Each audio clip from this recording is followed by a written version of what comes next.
The freedom of mind is the real freedom. A person, though he is not in chains, but if his mind is not free, he is a slave. ये कथन है doctor B are Ambedkar के। इसका मतलब है कि अगर किसी का दिमाग, किसी का माइंड फ्री नहीं है तो वो रियल फ्रीडम या एक्चुअल आजादी इंजॉय नहीं कर सकता है। और भले वो सिक्कड़ में नहीं है, भले वो कैद नहीं है, लेकिन तो भी क्योंकि उसका दिमाग कैद है, वो एक स्लेव है, वो एक गुलाम है। डॉक्टर बी आर अम्बेडकर के बारे में आज हम पढ़ने वाले हैं। आप सभी का स्वागत है उत्कर्ष क्लासेस में, जहां पे आप अपने एग्जामिनेशन के लिए सुनिश्चित तैयारी कर सकते हैं। तो आज का हमारा टॉपिक है डॉक्टर बी आर अम्बेडकर, जिनका जन्म हम जानते हैं कि हुआ था महू मध्य प्रदेश में, और ये 14 अप्रैल 1891 में इनका जन्म हुआ था। इनके माताजी और पिताजी का नाम भीमाबाई इनकी माताजी थी, और इनके पिताजी जो हैं उनका नाम था रामजी मलोजी सकपाल। इनका जन्म होता है महू मध्य प्रदेश में, और जैसा हमने देखा कि 14 अप्रैल 1891 में इनका जन्म होता है। इनके पिताजी आर्मी में थे, लेकिन क्योंकि ये आर्मी से रिटायर कर चुके थे तो अब ये लोग अपने ओरिजिनल गांव दापोली महाराष्ट्र में शिफ्ट कर जाते हैं। कहते हैं कि डॉक्टर बी आर अम्बेडकर, जब हम इनके बारे में पढ़ते हैं तो हम पढ़ते हैं कि ये बहुत व्याख्यात, बहुत ही रिनाउंड जूरिस्ट थे, यानी इन्होंने लॉ की डिग्री हासिल की थी। लेकिन ऐसा क्या हुआ था कि इन्होंने लॉ पढ़ना सोचा कि हमें लॉ पढ़ना है, हमें जो है वो जूरिस्ट बनना है, या इन्हें हम कहते हैं कि ये बहुत बड़े इकोनॉमिस्ट थे। ऐसा क्या हुआ कि इन्होंने भारत के अर्थव्यवस्था को पढ़ना सोचा, और वो भी ये लंदन स्कूल ऑफ इकोनॉमिक्स में जाकर भारत के अर्थव्यवस्था को पढ़ते हैं। उसके बाद ये पॉलिटिशियन भी बनते हैं। पॉलिटिशियन यानी कि इनका पॉलिटिक्स में काफी ज्यादा प्रोमिनेंट रोल रहता है, और ये एक सोशल रिफॉर्मिस्ट बनते हैं। तो जब हम बी आर अम्बेडकर जी के बारे में जानते हैं तो हम जानते हैं कि ये एक रिफॉर्मिस्ट थे, है ना। रिफॉर्मिस्ट यानी कि ये सुधार चाहते थे, अपने समाज में सुधार चाहते थे। ऐसे तो डॉक्टर बी आर अम्बेडकर एक कम्युनिटी से थे, जिस कम्युनिटी का नाम था महार कम्युनिटी। हम जानते हैं कि एक सोशल ईविल हमारे सोसाइटी में, हमारे समाज में है, और यह है जाति प्रथा। यानी हम किसी जाति को बड़ा मानते हैं, किसी जाति को छोटा मानते हैं। डॉक्टर बी आर अम्बेडकर बहुत ही इंटेलिजेंट स्टूडेंट थे, लेकिन उसके बावजूद इनको इस तरह की समस्याओं का सामना करना पड़ा। तो जब ये दापोली में आते हैं, दापोली महाराष्ट्र में आते हैं, तो उसके बाद दापोली गांव के बाद इनके पिताजी जो है वो सतारा जाते हैं, और सतारा उसके बाद गोरेगांव में वो एक कैशियर का काम करते हैं। Doctor B are Ambedkar ji की माता जी का निधन हो जाता है, जिसके बाद इनकी आंटी मीरा, जो कि इनकी मौसी रहती हैं, उन्होंने इनका और इनके भाई बहन का ध्यान रखा। महार कम्युनिटी यानी कि महार समाज के ये थे। अब जैसे जैसे बी आर अम्बेडकर बड़े होते हैं तो इन्हें पता चलता है कि ये कम्युनिटी या ये जो जाति है वो हमारे समाज में एक छोटी जाति का दर्जा इसको प्राप्त है, जिस कारण से लोग इनसे छुआछूत की भावना रखते हैं। जब ये स्कूल में होते हैं और इनको स्कूल में, क्योंकि ये बहुत इंटेलिजेंट स्टूडेंट होते हैं, स्कूल में इनको कोई मैथ्स का प्रॉब्लम सॉल्व करने के लिए बोर्ड पे बुलाया जाता है, तो बाकी बच्चे जो है वो गुस्सा करते हैं। क्यों? क्योंकि बोर्ड के पास, ब्लैक बोर्ड के पास लंच बॉक्स, खाने का सामान रखा रहता है, और उनको लगता है कि अगर बी आर अम्बेडकर, जो कि इस कम्युनिटी से हैं, अभी इनका नाम बी आर अम्बेडकर नहीं, अभी इनको भीम के नाम से जाना जा रहा है, यानी कि अगर भीम अपने इनके लंच बॉक्स को छू देंगे तो वो लंच बॉक्स जो है वो अछूत हो जाएगा, उसको उसके बाद वो खा नहीं पाएंगे। इस तरह की समस्याएं ये झेलते हैं। स्कूल में भी इनके पानी पीने का जो स्थान है वो अलग होता है, बाकी बच्चों के पानी पीने का स्थान अलग होता है। अच्छे कपड़े पहनने के बाद, साफ सुथरे कपड़े पहनने के बाद भी इनके साथ दुर्व्यवहार होता है। स्टेशन पे स्टेशन मास्टर इनसे बात नहीं करता है या उनसे दूर रहता है। जब वो अपने पिताजी से मिलने गोरेगांव जाते हैं तो स्टेशन से उतरने के बाद कोई रिक्शा वाला, कोई टमटम वाला इनके भाई को बैठाता नहीं है। जब इन्हें इन सारी समस्याओं के बारे में पता चला तो इन्होंने अपनी बड़ी बहन, अपने बड़े भाई से बात की, और उनका ये जवाब था कि ये होता आ रहा है। अब इन्हें, इनके दिमाग में ये बात बार बार, ये क्यूरियोसिटी आया कि ऐसा क्यों है, ऐसा क्यों इनके साथ ही ऐसा व्यवहार, या इनके परिवारजनों के साथ ही ऐसा व्यवहार क्यों है। और इसी क्यूरियोसिटी के कारण इन्होंने बहुत आगे तक की पढ़ाई भी की। तो फिर क्या होता है कि गोरेगांव के सतारा के बाद ये लोग बॉम्बे आते हैं। बॉम्बे आने के बाद इनका ग्रेजुएशन कंप्लीट होता है, लेकिन क्योंकि इनके पास अब पढ़ने के लिए ज्यादा धन नहीं बचा है तो इन्हें जरूरत होती है एक स्कॉलरशिप की। और तब महाराज आते हैं बड़ौदा के। तो बड़ौदा के जो महाराज हैं ये इनको सपोर्ट करते हैं और शाहू महाराज के नाम से मैंने जानते हैं। शाहू महाराज जो हैं वो इनको सपोर्ट करते हैं और इनको पढ़ने के लिए लंदन भेज देते हैं। जब शाहू महाराज जो कि बड़ौदा के, इसको आप याद रखेंगे, जब इनको लंदन भेजते हैं तो लंदन में इनकी पढ़ाई होती है।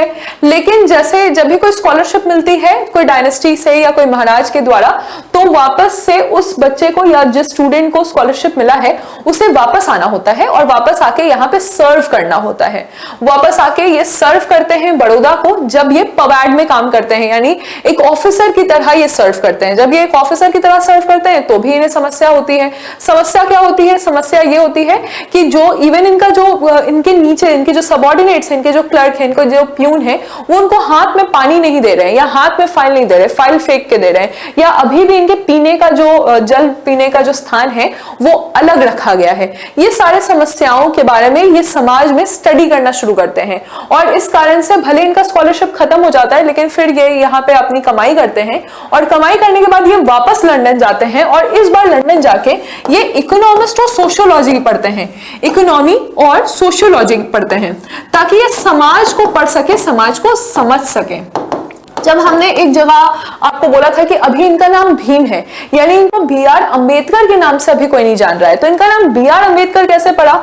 इस दौरान जब वो स्कूल में थे, जब वो कॉलेज में थे या जब हायर एजुकेशन के लिए बाहर पढ़ने जाते हैं तो एक्चुअली इनको जब इनकी अंडरस्टैंडिंग डेवलप होती है और इनको समझ में आता है कि इन्हें समाज से अलग थलग रखा जा रहा है, इसी बीच में इनके स्कूल में एक टीचर होते हैं और इनके टीचर, जैसे इनके पिताजी ने जब इनका नाम लिखवाया था तो इनका नाम जो है वो अंबा दावे के नाम से टाइटल लिखाया था, यानी कि इनका पहले जो नाम था वो भीम अंबा दावे था। लेकिन अंबा दावे का नाम बदल कर, ये अंबा दावे इनके गांव से इनको नाम पड़ा था, महाराष्ट्र में इनका गांव था, लेकिन अंबा दावे से नाम बदलकर कृष्णा जी केशव अंबेडकर, ठीक है। तो कृष्णा जी केशव अंबेडकर कौन थे? कृष्णा जी केशव अंबेडकर जो हैं वो इनके टीचर थे और अपने ही टाइटल अंबेडकर पर इन्होंने भीमराव अंबेडकर जी का नाम रखा था, यानी कि भीम राव इनका नाम था ही, अंबेडकर टाइटल इनको इनके टीचर कृष्णा जी केशव अंबेडकर ने दिया था। अब एल्फिस्टन में इन्होंने पढ़ाई की, स्कूल एल्फिस्टन में इन्होंने पढ़ाई की, उसके बाद बॉम्बे कॉलेज से इन्होंने ग्रेजुएशन किया। बाहर ये जाते हैं, बाहर जाके इन्होंने पढ़ाई की, जहां पे ये न्यूयॉर्क जाते हैं, न्यूयॉर्क में इन्होंने पढ़ाई की और उसके बाद फिर ये लंदन स्कूल ऑफ इकोनॉमिक्स से पढ़कर भारत आते हैं। जब ये लंदन स्कूल ऑफ इकोनॉमिक्स से पढ़कर भारत आते हैं तो इन्हें समझ में आता है कि हमारे समाज में कुछ ऐसी सोसाइटी, कुछ ऐसे जात के लोग हैं जिन्हें अछूत माना जा रहा है और तब ये उभर के आते हैं एक रिफॉर्मिस्ट के नाम पे, और ये बहुत ही स्ट्रॉन्ग और डिसीजन टेकिव, ठीक है, तो ये काफी स्ट्रॉन्ग और डिसिसिव लीडर के रूप में उभर के आते हैं, और ये बिल्कुल खंडन करते हैं वर्ण सिस्टम का। यानी इनका कहना था कि किसी भी तरह का अगर समाज में कोई डिवीजन है या स्टेटस ऑफ सोसाइटी, किसी एक जात को कोई स्टेटस दिया गया है तो उसको पूरी तरह से अबॉलिश कर देना चाहिए। इनके जो आइडियाज थे, इनके जो वैल्यूज थे वो इक्वालिटी यानी कि समानता, जस्टिस न्याय, इंटीग्रिटी, रिस्पेक्ट फॉर डाइवर्सिटी यानी कि जो विविध प्रकार के लोग हैं, जो विभिन्न लोग हैं उनके लिए रिस्पेक्ट, सभी के लिए इज्जत, और इनके वैल्यूज थे करेज। अगर हम आवाज नहीं उठाएंगे, यानी अगर कोई किसी भी तरह का अन्याय हो रहा है, कास्ट इनजस्टिस हो रहा है और अगर हम आवाज नहीं उठाएंगे तो फिर किस तरह से हम उस कुरीति को अपने समाज से मिटाएंगे, इनका ये थॉट था। और कोई भी ऑपरेशन हो रहा है, ऑपरेशन का मतलब है कि कोई किसी को जोर जबरदस्ती से नीचा दिखा रहा है तो उसके खिलाफ, यानी कि ऑपरेशन के ऑपोजिशन में इनको आवाज उठाना है, ये इनका टेक था, राइट। तो इतनी पढ़ाई लिखाई के बाद इन्होंने समाज के इन कुरीतियों को समझा और फिर इसके ही खिलाफ इन्होंने आवाज उठाई। जब ये इसके खिलाफ आवाज उठा रहे थे तो इन्होंने बहुत सारे जर्नल पब्लिश किए, क्योंकि उस समय अपने सोच विचार को किसी भी जर्नल, न्यूज़पेपर या मैगजीन के माध्यम से पूरे सोसाइटी में, पूरे जो लोग हैं उनके तहत पहुंचाया जा सकता है। जैसे कि मूक नायक इन्होंने 1920 में शुरू किया। 1927 में इन्होंने बहिष्कृत सभा को स्टार्ट किया। बहिष्कृत सभा जो है वो बहिष्कृत हितकर्णी सभा का ही एक जर्नल था। समाता को 1929 में शुरू किया गया और जनता को 1930 में शुरू किया गया। इसी की तरह इन्होंने काफी कोई संगठन भी स्टार्ट किए थे, संगठन जो कि 1923-1924 में बहिष्कृत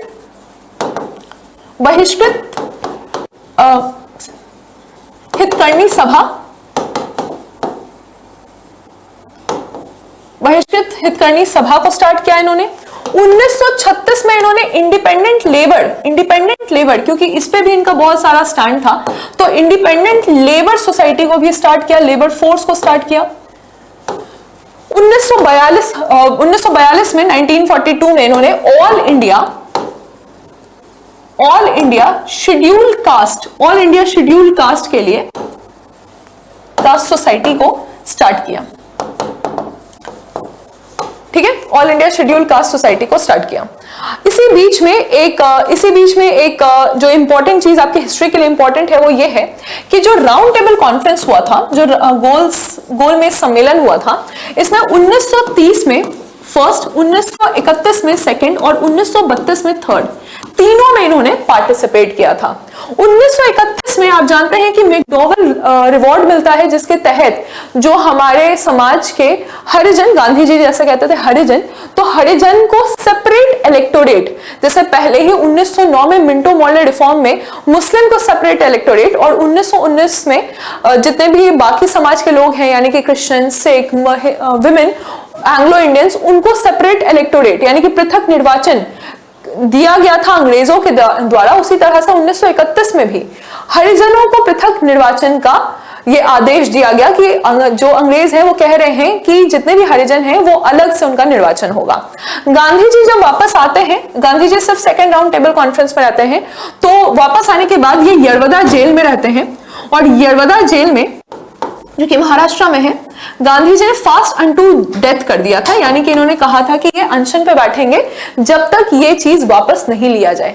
बी.आर. अम्बेडकर पहले सपोर्ट कर रहे थे, यानी कि हाँ इन्हें पृथक निर्वाचन चाहिए, लेकिन गांधी जी की ये जो सिस्टम है या ये जो अनशन है, इसको देखकर गांधी जी ने मतलब उनकी जो परिस्थिति हो गई थी उसको देखकर बी.आर. अम्बेडकर आते हैं गांधी जी के पास और पूना पैक्ट साइन करते हैं।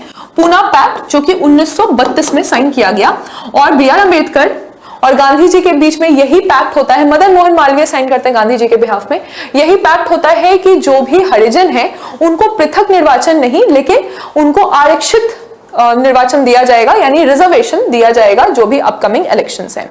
तो ये जितने भी इंपॉर्टेंट पॉइंट्स हैं हमने बी.आर. अम्बेडकर के बारे में समझे, लेकिन हमको अभी ये भी समझना है कि अभी के कॉन्टेक्स्ट में, यानी कि 2023-2024 के कॉन्टेक्स्ट में बी.आर. अम्बेडकर जी का रोल हमें समझना है। जब हम इनकी 134वीं वर्षगांठ मना रहे हैं, यानी कि हम बर्थ एनिवर्सरी मना रहे हैं, और हम ये जान रहे हैं कि इन्हें भारत रत्न तक से नवाजा गया 1991 में, है ना।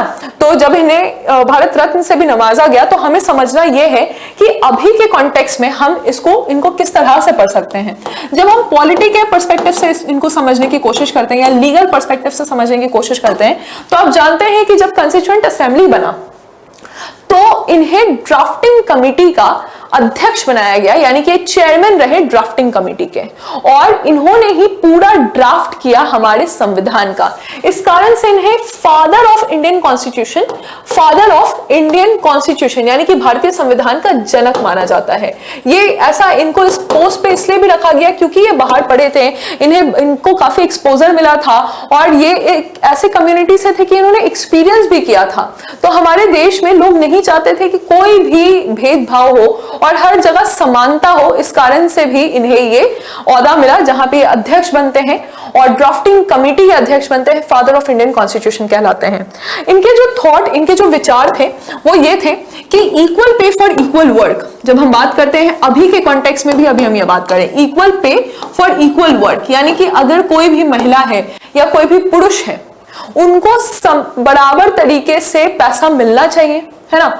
उसके बाद ये बात करते हैं लीगल एड की, है ना, कि जो गरीब लोग हैं उन्हें अगर किसी भी तरह का न्यायिक मदद की जरूरत है तो लीगल एड की। इससे पता चलता है कि ये मजदूरों के लिए काम कर रहे थे, लेबर फोर्स को ये समझते थे।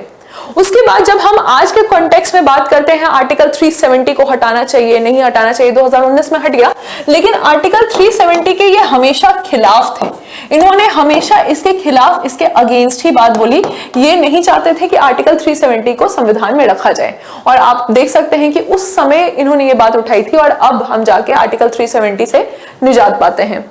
फिर यूनिफॉर्म सिविल कोड को आर्टिकल 44 में रखा गया, लेकिन यूनिफॉर्म सिविल कोड के लिए बी.आर. अंबेडकर ने ही आवाज उठाई। इन्होंने कहा कि एक ऐसा समय आना चाहिए जब हमारे समाज को खुद ही पता चल जाए कि किसी भी तरह से जाति धर्म में समाज को नहीं बांटा जा सकता है। तो जब आप कोई पर्सनल लॉ की बात करते हैं और आप सिटीजन की बात करते हैं तो हमेशा सिटीजन ऊपर है, लेकिन रिलीजियस जो भेदभाव हो रहा है या जिस तरह से बाइफर्केशन हो रहा है, ये बाइफर्केशन हमारे समाज में नहीं होना चाहिए।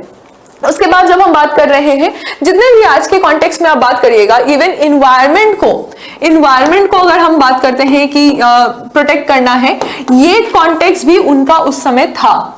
तो जितने भी तरह से आप बात करें, चाहे आप डीपीएसपी में यूनिफॉर्म सिविल कोड जो कि एक लिबरल इंटेलेक्चुअल थॉट था, या आप आर्टिकल 370 की बात कर रहे हैं, या जब हम बात करते हैं कि ट्रिपल तलाक को अबॉलिश कर देना चाहिए था जो 2019 के समय में हो रहा है, ये सारे थॉट्स, ये सारे विचार इनके उस समय ही आ चुके थे। इन्होंने ये उस समय ही ये विचार दिए थे। सेल्फ सस्टेनिंग, जब ये इकोनॉमिक्स पढ़ के आते हैं तो इनको समझ में आता है कि हमारी अर्थव्यवस्था उस समय तो खैर बहुत खराब हालत में थी, तो हमें आत्मनिर्भर बनना चाहिए या सेल्फ सस्टेनिंग हमारा अर्थव्यवस्था होना चाहिए। ये हमने जाना बी.आर. अंबेडकर के बारे में। जितने भी आपके एग्जाम के पर्सपेक्टिव से, जो प्रीलिम्स के पर्सपेक्टिव से जो फैक्ट्स थे, उसको भी हमने जाना। साथ ही साथ हमने ये जानने की कोशिश की कि आज के संदर्भ में बी.आर. अंबेडकर जी का क्या रोल है। Right, so this is all about today's session. Hopefully आपको क्लास अच्छी लगी होगी, समझ में आया होगा। इसी तरह से अगर आप अपने एग्जामिनेशन की तैयारी करना चाहते हैं जहां पे आप सारी चीजों को डिटेल में समझेंगे और एक क्लियर परसेप्शन बनाएंगे, ताकि जो फैक्चुअल चीज है वो हमारे प्रीलिम्स के काम आ सके, जो क्लियर परसेप्शन है वो हमारे मेंस के काम आ सके, और आपका जो व्यक्तित्व का निर्माण होता है वो आपके इंटरव्यू के काम आ सके। तो इसके लिए आप चाणक्य 4.0 बैच में एनरोल कर सकते हैं, जो कि आपको उत्कर्ष के ऐप पे मिलेगा, और आप बीपीएससी की तैयारी सुनिश्चित कर सकते हैं। Thank you.